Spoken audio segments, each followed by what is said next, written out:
Добрый вечер. В эфире информационный выпуск Амшипшара. Завтра, 30 октября, состоится заседание Кабинета министров Республики Абхазия, посвященное рассмотрению проекта республиканского бюджета на 2019 год. На заседании также будут обсуждаться бюджеты государственных фондов: Фонда обязательного медицинского страхования, Дорожного фонда, Фонда социального страхования, охраны труда, Государственного внебюджетного фонда инвалидов Отечественной войны народа Абхазии, Фонда репатриации и Пенсионного фонда. Председатель Высшего совета Всемирного Абхазо-Абазинского конгресса Муса Экзеков пожертвовал $15 тысяч на строительство Абхазского культурного центра в турецком городе Сакарья, сообщает официальный сайт ВААК со ссылкой на исполнительного секретаря конгресса Инара Гицба. Он рассказал, что такое решение было принято после встречи руководителей ВААК и уже действующего в городе Абхазского культурного центра. Центр в Сакарье один из 14 в Турции. Он объединяет более 3000 представителей народа Абаза. Его руководство ставит перед собой задачи в ближайшее время увеличить количество членов до 5000 человек. В центре преподается абхазский язык, проводятся культурные мероприятия, активно работает женский совет, который в частности занимается изготовлением национальных украшений и сохранением традиционного абхазского рукоделия. Дискуссия на тему «Дополнительное образование и молодежные инициативы» прошла в Центре «Мир без насилия» имени Зураба Ачба. В нем приняли участие руководители общественных молодежных организаций, преподаватели АГУ и журналисты. Репортаж Али Китрапш. Важнейшим ресурсом развития любого государства является молодежь, которая играет большую роль в социально-экономических процессах, происходящих в стране. В нашей республике немало молодежных общественных организаций, деятельность которых направлена на поддержку и реализацию социально значимых проектов, тренингов и семинаров в сфере образования. Но зачастую об этих организациях мало что известно. Чтобы рассказать обществу о молодежных организациях, занимающихся просветительской деятельностью в Абхазии, инициативная группа журналистов и организовала данную встречу. В последнее время мы слышим то там и тут, лично я, что вот ребята собрались, какая-то организация, какой-то тренинг молодежный, но мало информации. И поэтому у нас возникла идея вот у журналистов, у представителей общественных организаций организовать такую дискуссию, пригласить вас, чтобы вы рассказали, чем вы занимаетесь, конкретно какие программы реализуете в сфере образования. Представители общественных молодежных организаций, групп и школ имели возможность рассказать о своей деятельности. Руководитель первой в Абхазии IT-школы STEM-лаборатории Дамир Джону рассказал, что школа работает всего лишь месяц, но уже пользуется большим спросом. В IT-школе STEM-лаборатория школьники обучаются программированию, графическому дизайну, 3D-моделированию и робототехнике. Мы по работе сталкиваемся с тем, что очень сильно не хватает специалистов в области IT. Это, в принципе, не только у нас, общая проблема в Абхазии. Хотелось бы как-то немножко изменить ситуацию. Нас поддержал благотворительный фонд Амшра вот, финансово, и совместными усилиями запустили школу. Вот. Школа уже месяц как существует, обучаются 70 человек. Сейчас мы столкнулись с тем, что огромное количество желающих, и, в общем, нам пришлось еще дополнительные курсы открыть. Вот сейчас мы еще 20 человек будем набирать. Представители Фонда развития Аргама рассказали о реализации социального проекта повышения уровня осведомленности молодежи в области дорожной безопасности. Молодая общественная организация «Амч» в сфере образования успела реализовать пока что один проект «По тропам истории», где подопечные фонда «Кераз» имели возможность посетить архитектурные памятники нашей страны. В ходе встречи также выступили представители молодежной организации «ICAN», студенческого центра АГУ, представители женского фонда развития и рассказали о своей деятельности. Отрадно, что совсем недавно образовавшиеся молодежные организации нацелены реализовывать программы, так необходимые нашему обществу, в частности молодежи, отмечалось на встрече. Действительно, очень правильные направления работы заданы, они очень важные. В основном все проекты образовательные, но это именно то, что нам нужно сегодня, мне кажется. Уже много организаций получили институциализацию. То есть, когда организация вообще оформляется как-то, она действительно на порядок выше становится, и результативность, и эффективность деятельности такой организации гораздо выше вообще, как правило. В ходе дискуссии прозвучали предложения о создании некой виртуальной доски объявления, где все молодежные общественные организации могли бы оповещать СМИ и общество о начатых проектах и программах и тем самым охватить большую аудиторию. Али Китрапш, Тамас Чиковани, Абхазское телевидение. В Сухуме проводятся тренинги и мастер-классы для учителей по истории, обществознанию, математике, физике, а также для директоров школ. Данный проект осуществляется Министерством образования и науки Абхазии, а также Северокавказским федеральным университетом. В рамках проекта в республику приехали преподаватели университета, которые в течение 4 дней будут обучать наших учителей различным методикам преподавания, показывать новые технологии в области их обучения. Тренинги и мастер-классы собрали учителей республики по этим специальностям. Сегодня прошел первый тренинг для учителей физики. Мы приехали для того, чтобы поделиться с учителями Абхазии теми наработками в плане технологии обучения, теми передовыми педагогическими практиками, которые есть у российских учителей, с учителями Абхазии. То есть мы будем заниматься именно передачей нашего опыта вашим учителям, для того, чтобы процесс обучения по разным предметам, в том числе и физике, был более успешен. Все занятия построены в форме мастер-классов и тренингов, для того, чтобы не просто рассказать, но и чтобы учителя вашей республики могли попробовать, как это сделать в своей практической деятельности. Я очень надеюсь, что мне удастся получить и какие-то материалы от ваших учителей для того, чтобы потом рассказать учителям Ставропольского края.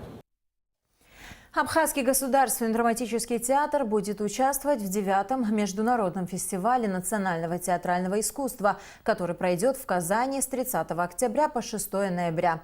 На фестивале выступят театральные коллективы из разных городов России. Абхазский драматический театр поедет на фестиваль с постановкой «Кролики и удавы» по повести притчи знаменитого классика Фазиля Искандера.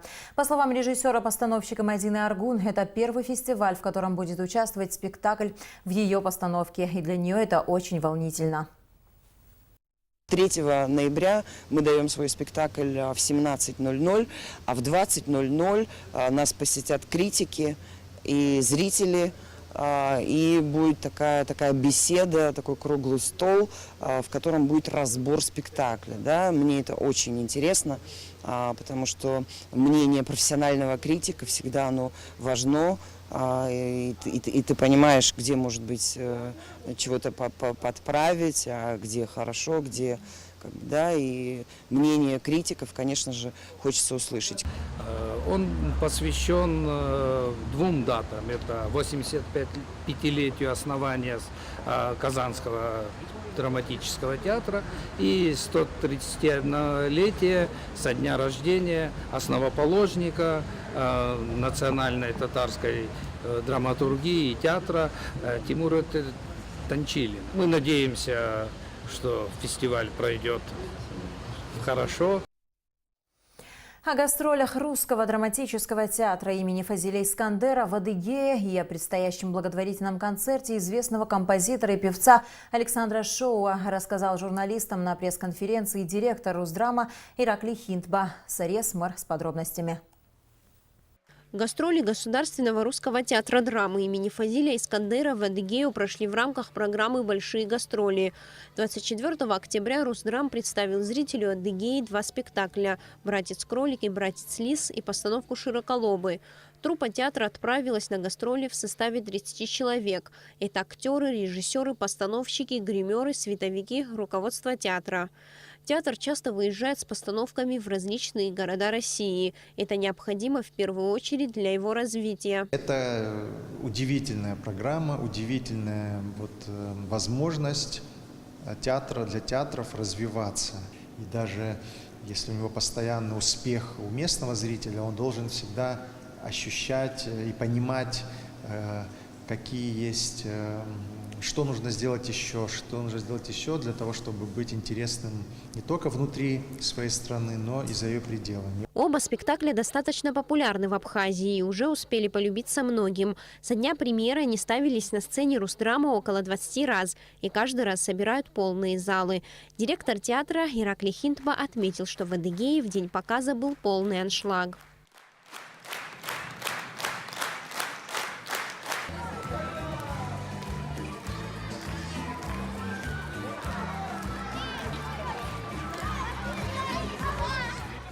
более 200 человек не смогли приехать из-за страшного стихийного бедствия. Уже в день показа спектакля там уже все бушевало, а люди должны были приехать из других городов Адыгеи и не смогли. Но все равно зал был практически полон, и это самое прекрасное, что может быть. И реакция, которая была в зале, она была невероятной. Ко мне подходили актеры Национального театра Адыгеи просто со слезами на глазах. Также Ираклий Хинтба отметил, что совсем скоро на сцене Русского драмтеатра произойдет еще одно важное событие. С благотворительным концертом выступит известный певец и композитор Александр Шоа. Все средства, собранные из продажи билетов, будут направлены на приобретение пестицидов для борьбы с пальмовым долгоносиком. С таким предложением Александр Шоа обратился к руководству театра и получил поддержку. И самое главное, что те деньги, которые мы соберем, мы передадим на борьбу с этим вредителем. Я думаю, их хватит для того, чтобы, по крайней мере, в городе Сухум пальмы все обработать. И это будет большим вкладом в борьбу. Поэтому я всех призываю на этот концерт прийти. Я, кстати, хотел объявить еще о том, что те, кто не находится в Абхазии, но хотел бы помочь, они могут купить билеты также на этот концерт, и мы от их имени эти билеты отдадим тем людям, которые не смогли бы вообще в принципе позволить себе билет на концерт, малоимущим. Мы им поможем, мы им эти билеты отдадим от имени тех, кто их приобретет из Москвы, из других городов. На нашем сайте есть возможность онлайн приобретения билетов. Концерт пройдет 2 ноября на сцене Русского театра. В исполнении Александра Шоа прозвучат авторские песни, а также мировые, джазовые и популярные композиции. Каждый желающий внести свою лепту в благое дело и участвовать в благотворительности может приобрести уже сейчас билеты в кассе, в центрах обслуживания А-Мобайл, а также на сайте театра.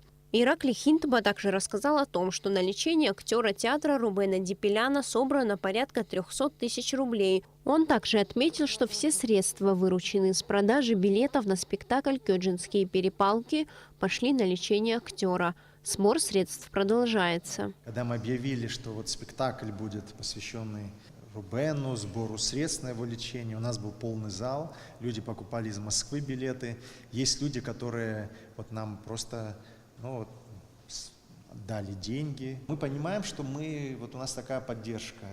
Я когда об этом, само все это началось, и когда я увидел, какой энтузиазм у людей, люди там, не знаю, даже по 200 рублей, по 500 рублей, но они отдают, они хотят, чтобы Рубен был здоров, и хотят помочь нашему театру. Более того, на сайте у нас специальный есть там функционал, заходите туда и можете просто, если у вас есть пластиковая карта, перевести деньги на счет театра, там будет специальная специальная, где аккумулируются именно деньги на лечение Рубена. А мы уже потом оплачиваем услуги лечебного центра и так далее. 38-й театральный сезон Русского драматического театра откроется с постановки «Кёджинские перепалки». Кстати, теперь этот спектакль включен в репертуар театра. А в декабре этого года всех театралов ожидает премьера. Сария Смыр, Роберт Ломия, Абхазское телевидение. 29 октября исполняется 100 лет со дня образования Ленинского комсомола. 50 лет назад, в октябре 1968 года, состоялись торжественные церемонии закладки капсул с письмами будущим поколениям в стены 2 школ. Одну капсулу замуровали в фасадной стене школы номер 10 в Сухуме, другую – в средней школе села Джгярда Учимчирского района. Коммунисты Абхазии собираются вскрыть обе капсулы к 7 ноября, 101-й годовщине Великой Октябрьской социалистической революции. Об этом Абхазия Информ сообщил первый секретарь Коммунистической партии Абхазии Лев Шамба. В капсулах содержатся торжественные послания к потомкам, будущим комсомольцам.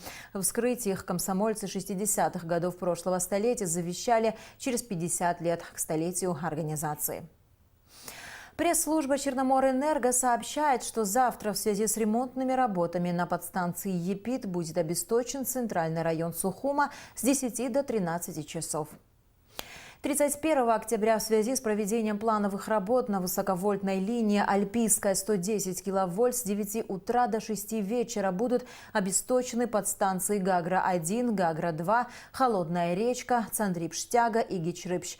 Столь масштабное и продолжительное отключение обусловлено сложностью работ. Черноморэнерго приносит жителям района свои извинения за неудобства. И в завершении выпуска о погоде. По сообщению Гидрометцентра, завтра в Абхазии ожидается небольшая облачность без осадков. Температура воздуха ночью 8-13, днем 19-24 градуса. Температура морской воды 20 градусов.